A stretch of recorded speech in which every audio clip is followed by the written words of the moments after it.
Magandang araw! Andito ako ngayon sa Pantabangan, Nueva Ecija. Ang sabi sa akin ay lulusong daw tayo. Kaya yan, no? Pinastraight ko na yung hair ko. Pero parang mountain climbing ang gagawin. Para akong timang naka-aqua shoes sa bundok. Sabagay, okay na rin. Kahit mali yung outfit ko ngayon, at least di tayo lulusong, di tayo mababasa, di ba? Ayan, etong gagawin natin ngayon. Mukhang mag-aani tayo. Magiging magsasaka tayo ngayon.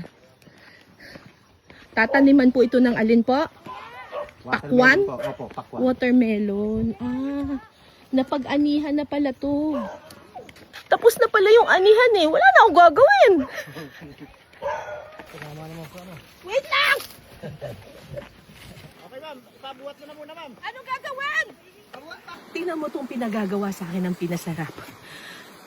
Pinaakyat nila ako sa bukid. Pinag-ani nila ako. Tapos ngayon pinagbuhat ng salbabida. Only to find out.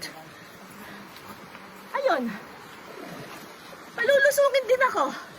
Hanep yan. Dapat dito nyo nilagay yung